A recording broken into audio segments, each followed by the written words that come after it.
মৃত খালেদা জিয়াকে আজ নেওয়া হবে লন্ডনে।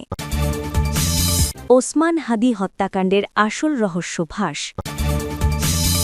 এক হাদি থেকে হাজারো হাদি তৈরি হবে বললেন জাহিদুল ইসলাম। বাংলাদেশে দিল্লির মসনদ জ্বালিয়ে দেওয়া হবে বললেন হাসনাত। এতক্ষণ শুনছিলেন সংবাদ শিরোনাম, এখন জানাবো বিস্তারিত। কতটা জঘন্য ও নিকৃষ্ট মানসিকতা থাকলে একজন মানুষ নিজের মায়ের মৃত্যু নিয়েও ক্ষমতার রাজনীতি করতে পারে, এই প্রশ্নটাই আজ ঘুরে বেড়াচ্ছে জনমনে। বিএনপির ভারপ্রাপ্ত চেয়ারম্যান তারিক রহমানকে ঘিরে এমনই ভয়াবহ অভিযোগ ও সন্দেহ দানা বাঁধছে।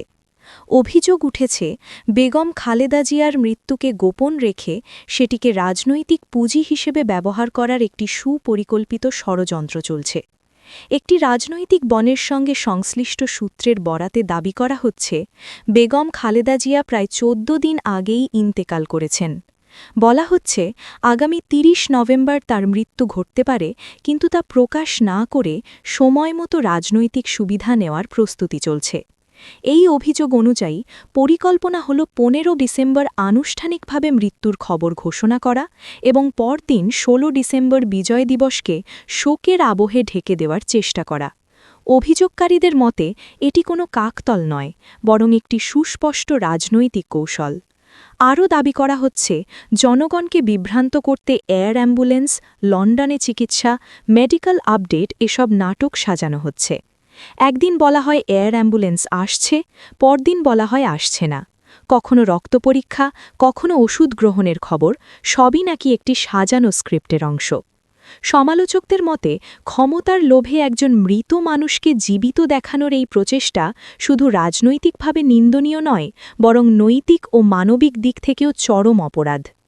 জন্ম ও মৃত্যু আল্লাহর হাতে, এই বিশ্বাসকে পদদলিত করে একজন মানুষকে এভাবে ব্যবহার করা হচ্ছে বলে অভিযোগ উঠেছে। আরও বলা হচ্ছে, বিএনপি সাংগঠনিকভাবে পুরোপুরি খালেদা জিয়া কেন্দ্রিক। তিনি দলটির বটগাছ। তার মৃত্যুর খবর এখনই প্রকাশ পেলে দলীয় ভিত্তিতে ভাঙন ও দিশাহীনতা তৈরি হতে পারে, এই আশঙ্কা থেকেই নাকি সময় ক্ষেপণ করা হচ্ছে। এই অভিযোগের কেন্দ্রে রয়েছে একটি ভয়ঙ্কর প্রশ্ন: ক্ষমতার জন্য একজন মানুষ কত দূর যেতে পারে? নিজের মায়ের মৃত্যু নিয়েও যদি রাজনৈতিক নাটক করা হয়, তবে সেটি শুধু রাজনৈতিক নয়, বরং মানবিকতার চরম অবক্ষয়। সবশেষে অভিযোগকারীদের বক্তব্য, বেগম খালেদা জিয়া আর আমাদের মাঝে নেই, তিনি পরলোক গমন করেছেন। তাকে ঘিরে যে নাটক চলছে বলে দাবি করা হচ্ছে, তা অবিলম্বে বন্ধ হওয়া উচিত। সত্যকে আর কতদিন আড়াল করে রাখা যাবে, এই প্রশ্নই আজ সবচেয়ে বড় হয়ে উঠেছে। কেন হাদিকেই গুলি করা হলো, অন্য কেউ নয়? এই প্রশ্নটাই আজ সবচেয়ে গুরুত্বপূর্ণ। হাদি শুধু একজন জুলাই বিপ্লবের অংশগ্রহণকারী ছিলেন না, হাদি ছিলেন একজন আপাদমস্তক ভারতীয় আগ্রাসন বিরোধী কণ্ঠস্বর। আর ইতিহাস সাক্ষ্য দেয়, বাংলাদেশে ভারতীয় আগ্রাসনের বিরুদ্ধে দৃঢ়ভাবে দাঁড়ানো মানুষদের বেঁচে থাকা সবসময় কঠিন। প্রেসিডেন্ট হলেও রেহাই মেলে না। জিয়াউর রহমানকে মরতে হয়েছে, ইলিয়াস আলী নিখোঁজ হয়েছেন, সালাউদ্দিন কাদের চৌধুরীকে মরতে হয়েছে, জামায়াতের শীর্ষ নেতাদের ফাঁসিতে ঝুলতে হয়েছে, আবরার ফাহাদকে নির্মমভাবে হত্যা করা হয়েছে। এই ধারাবাহিকতারই আরেকটি নাম ওসমান হাদি। হাদিকে ঘিরে কম কুৎসা রটানো হয়নি, তাকে পরিকল্পিতভাবে বিতর্কিত করার চেষ্টা করা হয়েছে। তবুও সাধারণ মানুষ হাদির পাশে থেকেছে।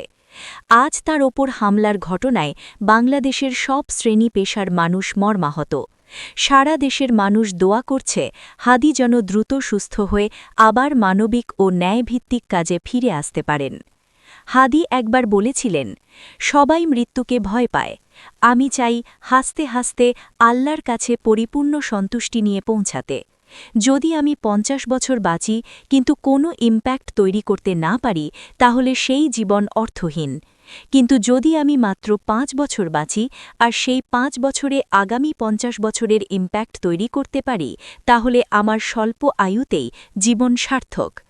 এই কথা বলা মানুষটি আজ আমাদের মাঝে আর নেই, এমনটাই আশঙ্কা করা হচ্ছে। হাদির ওপর হামলার পেছনে ক্ষমতার শীর্ষ পর্যায় থেকে নির্দেশ এসেছে, এমন অভিযোগ ইতোমধ্যেই আলোচনায় এসেছে। প্রশ্ন উঠছে, তাকে কেন লক্ষ্যবস্তু করা হলো? কারণ হাদি ছিলেন বর্ষা বিপ্লবের মধ্যে দিয়ে উঠে আসা এক তরুণ, সাহসী এবং বিপুল সম্ভাবনাময় রাজনৈতিক নেতা। তিনি ছিলেন স্পষ্টভাষী, আপোষহীন এবং আগ্রাসন বিরোধী অবস্থানে দৃঢ়। চিকিৎসক ও সংশ্লিষ্ট সূত্রদের ভাষ্যমতে হাদির শারীরিক অবস্থা ছিল অত্যন্ত আশঙ্কাজনক। সকালে তার পুনরায় সিটি স্ক্যান করা হয়। তাতে দেখা যায় মস্তিষ্কে মারাত্মক ক্ষতি হয়েছে। মস্তিষ্কের টেম্পোরাল ব্যারিয়ার ভেদ করে গেছে। কিডনি এক পর্যায়ে কাজ বন্ধ করে দিলেও পরে কিছুটা কার্যক্ষমতা ফিরে আসে। গুরুত্বপূর্ণ রক্তনালীর পাশ দিয়েই গুলি প্রবেশ করে।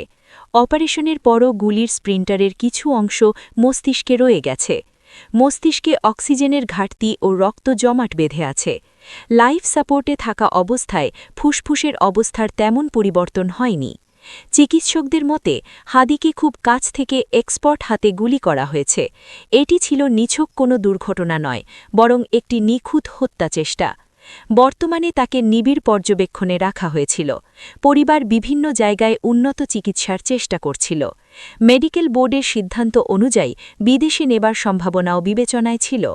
ইতোমধ্যে বিদেশে তার চিকিৎসা সংক্রান্ত কেস সামারি পাঠানো হয়।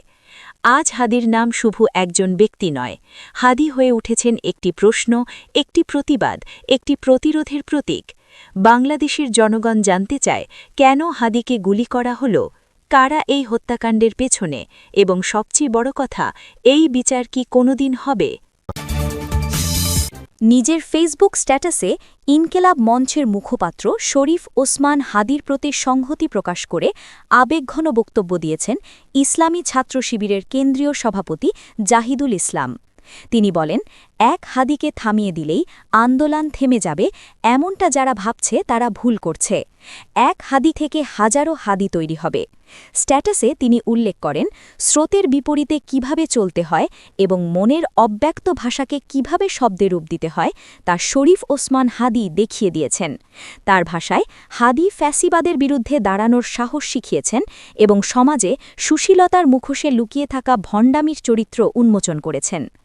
জাহিদুল ইসলাম আরও লেখেন, তাগুতের উত্তরসূরিরা মনে করেছে একজন হাদিকে হত্যা করলেই তাদের পথে আর কোনো বাধা থাকবে না, কিন্তু তারা জানে না হাদিরা কখনো মরে না। তিনি আশাবাদ ব্যক্ত করে বলেন, শরীফ ওসমান হাদি সুস্থ হয়ে আবারও মাঠে ফিরবেন এবং ফিরে এসে দেখবেন অসংখ্য তরুণ তার রেখে যাওয়া কাজগুলো এগিয়ে নিয়ে যাচ্ছে। স্ট্যাটাসে তিনি দেশে চলমান সংকটের ভবিষ্যৎ নিয়েও মন্তব্য করেন তিনি। তার ভাষায়, যারা শাহাদাতের আদর্শে অনুপ্রাণিত এবং বিশ্বাসে দৃঢ়, তারা কখনো পরাজিত হতে পারে না। তিনি দাবি করেন, ইতিহাসের প্রতিটি বাঁকে তারা আরও সংগঠিত হবে এবং নিজেদের আদর্শিক অবস্থান থেকে সরে যাবে না। স্ট্যাটাসের শেষাংশে কবি আল মাহমুদের একটি কবিতার উদ্ধৃতি দিয়ে তিনি বলেন, এই আন্দোলনের যাত্রা কোনো নির্দিষ্ট সময়ের জন্য নয়, বরং অনন্তকালের দিকে। ইসলামী ছাত্র শিবিরের কেন্দ্রীয় সভাপতির এই স্ট্যাটাস সামাজিক যোগাযোগ মাধ্যমে ব্যাপক আলোচনার সৃষ্টি করেছে। বাংলাদেশে দিল্লির মসনদ জ্বালিয়ে দেওয়া হবে, এমন হুঁশিয়ারি দিয়েছেন জাতীয় নাগরিক পার্টি এনসিপির দক্ষিণের মুখ্য সংগঠক হাসনাত আবদুল্লাহ। গত শনিবার ১৩ই ডিসেম্বর দুপুর 12:30টার দিকে রাজধানীর শাহবাগ মোড়ে ইনকিলাব মঞ্চের উদ্যোগে আয়োজিত বিক্ষুব্ধ নাগরিক সমাবেশ ও গণপ্রতিরোধ সমাবেশে তিনি এই বক্তব্য দেন। হাসনাত আবদুল্লাহ বলেন, গুলি শুধু ওসমান হাদির মাথার ভেতর দিয়ে যায়নি, বাংলাদেশের প্রতিটি মানুষের বিবেকের ভেতর দিয়ে গেছে। গত ১৭ বছর ধরে যারা আওয়ামী লীগের পক্ষে কাজ করেছে, তারাই এখন ভিন্ন ভিন্ন পরিচয়ে টকশো বুদ্ধিজীবী, নাট্যকর্মী কিংবা সাংস্কৃতিক কর্মী হিসেবে আবার সক্রিয় হয়ে উঠছে। তিনি আরও বলেন, কোনো ব্যক্তি, প্রতিষ্ঠান, পেশাজীবী বা বুদ্ধিজীবীর মাধ্যমে দিল্লির আধিপত্য এই বাংলাদেশে ঢুকতে দেওয়া হবে না। এই দেশে দিল্লির মসনদ জ্বালিয়ে দেওয়া হবে। এনসিপির এ নেতা বলেন, বাংলাদেশে ফ্যাসিস্টদের কোনো জায়গা হবে না, তারা যে নামেই পরিচিত হোক না কেন। গুলশানে জাতীয় পার্টির নামে যারা আবার ঐক্যবদ্ধ হবার চেষ্টা করছে, ওসমান হাদি ভাইয়ের রক্তের সময়ে তাদের বাংলাদেশে ১ ইঞ্চি জায়গাও দেওয়া হবে না। হাদি দেশকে ইনসাফের পথে এগিয়ে নিতে চেয়েছেন উল্লেখ করে হাসনাত আবদুল্লাহ বলেন, আপনি যে পন্থী হন না কেন, আমাদের একটা জায়গায় ঐক্যবদ্ধ থাকতে হবে। রাজনৈতিক দলগুলো নিজেদের স্বার্থে দেউলিয়া হয়ে গেছে। আওয়ামী লীগের সঙ্গে তারা এখন পরকীয়া করছে।